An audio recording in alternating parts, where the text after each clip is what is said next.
Hello there, I'm the CCG Collector, and this is going to be sort of a different video than the ones I normally make.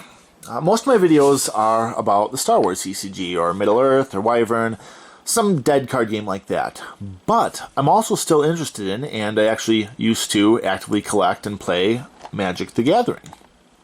And this right here is the Magic the Gathering deck. It's one my brother asked me to construct for him. He designed it, but I bought the cards a couple weeks back.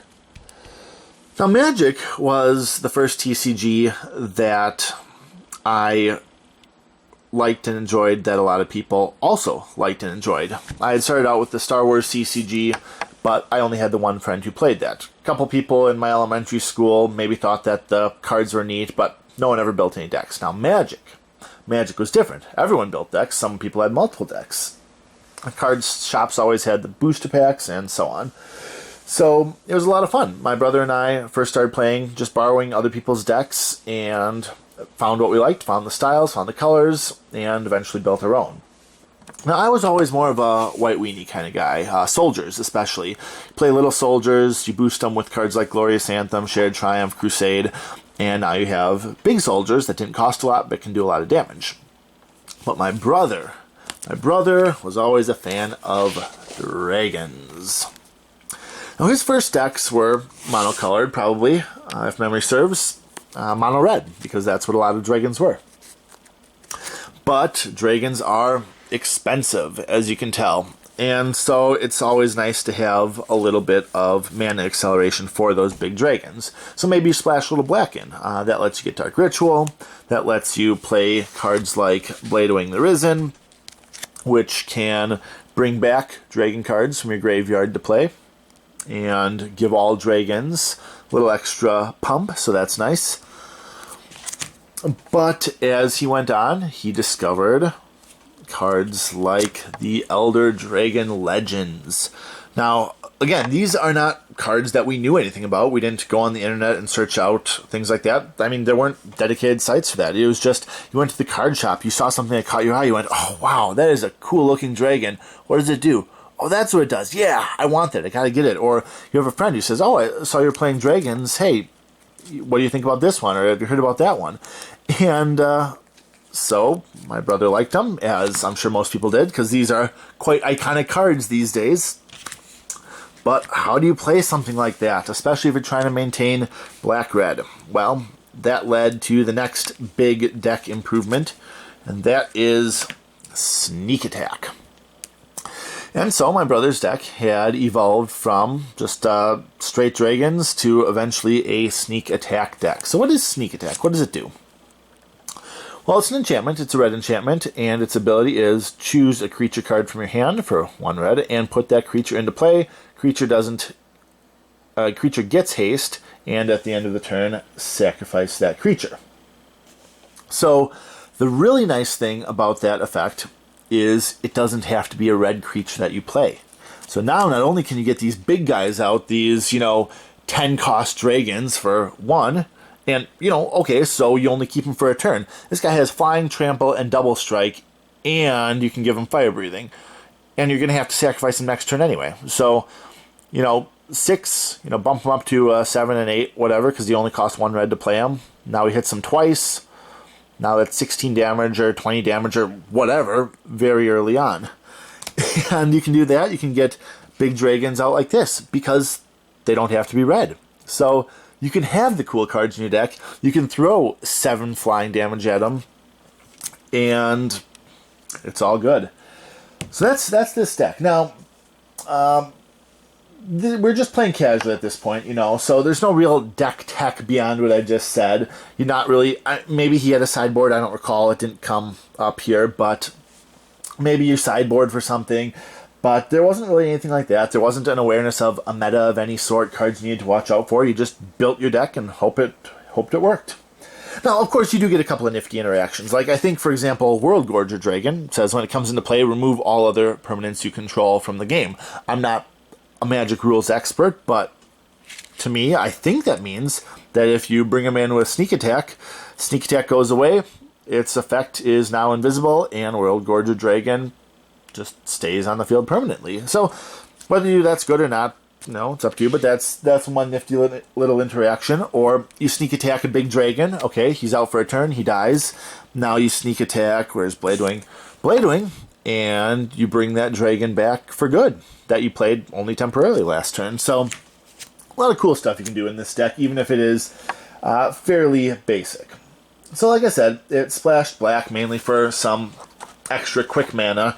And then, of course, with Mirrodin, you had nice things like Seething Song, which was red acceleration. And he had a number of those as well. So what do you do? What do you do when you're trying to do black-red in a deck? Well, the obvious answer is someone says, hey, guess what? You know there are plains. You know there are mountains, you know there are swamps. But did you know that there are cards that are both mountains and swamps? And this was cool. So, dual lands, right? You see it counts as plains. Or why do I keep saying plains? Because I played white, so plains is what's on my mind. So you see a card like Badlands. It says counts as a mountain, as a swamp. Tap to generate either kind of mana. And sure enough, my brother got a playset of those, probably for $20 or $25 each. Now, of course, we all wish we could pay 2005 prices these days, but back then, especially as a high schooler, that was a huge investment. $25 for a single piece of paper was pretty unheard of, but he did it, and of course, he got some Ultra Pro sleeves he liked, and Ultra Pro was really the only company selling sleeves back then. So he got that. And I don't know why, I don't know how, but I still have some of the sleeves he used in his Dragon deck. So these are the sleeves, these blue holographic ones. I mean, compared to today's sleeves, these are garbage. Like, as I'm holding them, they do not feel substantial at all, especially not compared to, a nice, solid, thick sleeve like that. But, he bought them, and they worked for him. They protected his cards well enough. And what resulted was a deck that was wholly his. His design, his cards, his sleeve, his style, and that to me is just a beautiful thing. I mean, it's the whole point of CCGs, right? You have all these cards available for you, and you make something that's your own, and you build it how you like, you put your heart into it, and it's a great feeling when it works, and if it doesn't, you can keep working on it, But the point is, the deck was his design and all that. But life happens, as it does, and that deck is now gone. These are not the original cards that were in that deck. So it was a major loss at the time. I mean, he had put hundreds of dollars into that deck as a high schooler. But, there was a loss he got over, and just like I did, he drifted away from the game. And years went by. My brother would mention it every so often, boy, I wish I had that deck back, things like that. But it was never serious, and it was never with the notion that anything could really be done about it. What's done is done. The cards are gone, the deck's gone, that's that. And he didn't play, I didn't play, so whatever. Now, like I said, I didn't play Magic anymore either by then, but I always thought it was a shame that that deck was gone for all the reasons I mentioned before. He put a lot of money into it, put a lot of heart into it, and it was something he really appreciated. But some years ago, I just kind of got it into my head to start rebuilding it for him. And I bought some Badlands on eBay. And this was back when they were $50 each. And as a person with a job at that point, it's still it's quite a good amount of money for a single card, but it was doable. And I did it. I bought the Badlands, but I didn't buy anything else. And actually, this deck doesn't even use the Badlands. It uses Sulphur Springs. That was the card that he wanted me to put in instead, and I'll get to that in a bit. But so I had a playset of Badlands. I didn't have anything else. I didn't have any of these dragons. I didn't have Sneak Attack, Dark Ritual, any of that. But that brings us to today. Maybe a month ago, I mentioned it to him again, and he said, yeah, it would be cool to rebuild that deck. So just last week, he and I got to talking. He got up a deck list. He got one put together, and then he offered to pay me whatever it took to make it happen again. Within reason, of course, and that's why the Badlands aren't in here. I had spent the money on them, but yeah, it was not worth it to him to pay, what are they now, $150 each, to pay $600 for 4 cards. So, anyway, we ended up not using them, but we bought everything else, including sleeves, dice, a nice deck box, and so on. And this was a blast for me, an absolute blast, because I love buying cards, I love buying card products, and I especially love buying them with other people's money. So, in true CCG collector style, I suggested lots of high-quality products for him, and I made sure all the cards were minty fresh. I mean, you look at one of these guys, it's an old card, right? I don't even know when Legends was from, but it is, as far as I can tell, near mint or better. And that's what all the cards in the deck are, with a couple of exceptions. I mean, even the Lotus Petal is, but then there is a Soul Ring, which is not black border, and it's not, I mean, it's in decent condition, but it's not perfect. And, you know, you gotta draw the line somewhere. But, so this is still his deck. Even though I made all these suggestions, I said, okay, you know, use the Ultimate Guard, Flip and Tray. Yeah, Flip and Tray, that's what it's called. But the rest was his. He even chose the images on the card. He wanted the specific, if the card came in multiple styles, he would call them out. And that resulted in a deck that was truly his, and I thought that was fantastic. Like, for example, I mentioned Sulphur Springs. Here they are. Here are 4 of them. This is, I think, the first printing of it. Maybe not, but I think this is kind of a cartoony-looking card. I think it's a little bit silly. I wouldn't put it in my deck, but it doesn't matter. You know, he thought, he liked the image, and he said, that's the one I want, and he got it, and that's what makes the deck, you know, really his. Same with the Dark Rituals. They're all sort of, I mean, this is a card that's been reprinted dozens of times, I'm sure, and he thought that this one was the image that best suited his style, his deck, his idea. Again, not the one I would pick, and that's great. That is great. That is exactly what makes this so amazing and wonderful and interesting and all of that. So this is his deck, his call, even as far as the lands. He said, you know what? Get me the ones from Onslaught. I like the card frame there.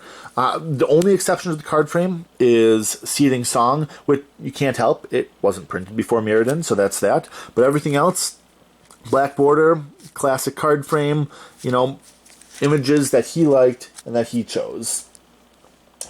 And, you know, I agree with that. When I build my decks, I much prefer that classic card frame because, you know, that's where the nostalgia is. That's what I remember. That's, you know, what I liked. And that's where the appeal came from.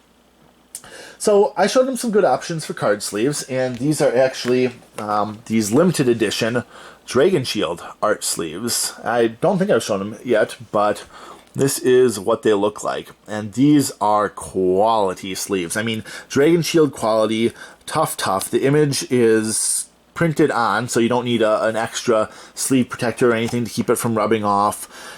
And just beautiful artwork. These are limited edition ones. I don't think they even make these anymore, but I managed to scrounge up a box of them. And these are fantastic. So even these, they had Dragon Shield. They had a number of different images of dragons on them, a blue one and a black one and a green one and all that. And he wanted this one. I think it is a cool image. So he got that. That's the one he got for there. He also chose his dice. Yeah, that's right. This deck box is a top compartment, and he thought that these black and copper dice were really cool. And these are heavy dice. These are like metal dice. And again, he picked them out. I said, "You got it. They're yours." And here we go. So the only recommendation that I made was, yeah, he's got the Soul Ring in here. I think it's not legal in Legacy or whatever one it is. So I suggested, how about you throw a Worn Power Stone in there just in case you get someone who's like, oh, you want to play Vintage? We'll play Vintage, and whips out his Power 9, you know. But that's it. Other than that is all his. Even the deck box here, I suggested a good one, but he said, this is the deck box I want. This is the color I want. So that's that. Now, unfortunately, the original deck, it would have had plenty of character because it had the played cards. You know, you don't want, especially back then, you didn't buy cards because you were trying to collect them. You were trying to get these pristine cards. I mean, no one did. I mean, with my Star Wars cards, I kept them in a rubber banded stack, for crying out loud. I mean, that would hurt me to see someone do that today, but we were kids and that's what we did. And if you're buying, a $20 card and a little white on the edges is the difference between a $20 card and a $15 card, you're going to get the worn ones. And as you play them, before you discover sleeves, they get worn down like that. So, there's a lot of character in a played deck like that, and I do like played condition cards for that reason. But, this is the 21st century now, we're adults now, and we don't have to settle for that stuff if we don't want to. So, every card in here is essentially pack fresh. And what becomes of it now is up to him. I gave it the old CCG collector treatment. You can tell I pulled one of these out. These are all double-sleeved. I want to make sure that they're protected, that his investment is protected, but it's up to him to maintain it or not. So, yeah, that's the deck. He is actually being deployed overseas soon, and he wanted me to get the deck together for him before then. He's bringing it with him just in case. It doesn't do him any good here if he's going to be over in the Middle East. But, maybe he'll find other people who just happen to have decks, or at the very least, he'll have it with him. And he actually, it's funny, this deck box here, he chose the sand color because he said it was more tactical, and I thought that was neat. I told him, well, don't lose it in the sand. If it blends in, there goes your deck. But we had a laugh about that, and again, that's up to him, and that's fantastic. But he is going to be deployed. He is going to be in the military. He is going to be in harsh conditions, and this deck may be in harsh conditions. Sand, dirt, mud, who knows? And when he comes back, I'm sure it will have plenty of its own character. But the cards will be safe. And the deck will be every bit as fresh and as minty and hopefully as meaningful as it was 15 years ago, and who knows, maybe more. So, anyway, that's a little bit of a ramble, but that is my Magic the Gathering memory. It's a story of a deck that, wasn't mine, but it was important just the same. And it's kind of funny, too, how a game I don't even play or collect anymore has some of the more significant memories from that time in my life, but, I suppose that's just how it is. We don't choose where the nostalgia comes from, do we? So, with that, I am the CCG Collector. Thank you all so much for sharing this memory with me, and I will see you all next time.